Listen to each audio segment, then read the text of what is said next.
হরে কৃষ্ণ, রাধে রাধে। আমি গীতা, গীতার কথায় আপনাদের সুস্বাগতম। আজকে আরেকটি ভিডিওতে গীতার একাদশ অধ্যায়ের ৪৫ নম্বর শ্লোকটি পাঠ করছি। আপনারাও কিন্তু আমার সঙ্গে অবশ্যই পাঠ করবেন।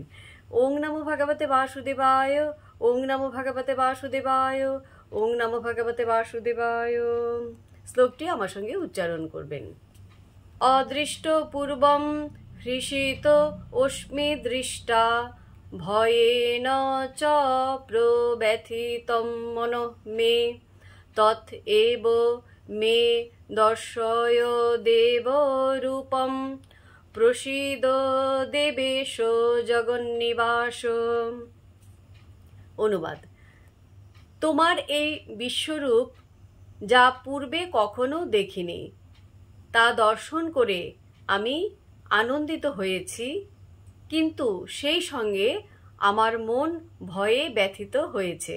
তাই হে দেবেশ, হে জগন্নিবাস, আমার প্রতি প্রসন্ন হও এবং পুনরায় তোমার সেই রূপই আমাকে দেখাও। তো ভক্তগণ, এমনি করে প্রতিদিন একটি করে গীতা শ্লোক পাঠ করুন আর এই দুর্লভ মানব জনমকে ধন্য করুন। আর আমাকে কমেন্ট করেছেন দ্বিজেন্দ্র দলুই। রাধে রাধে, আপনাকেও রাধে রাধে। হরি বল।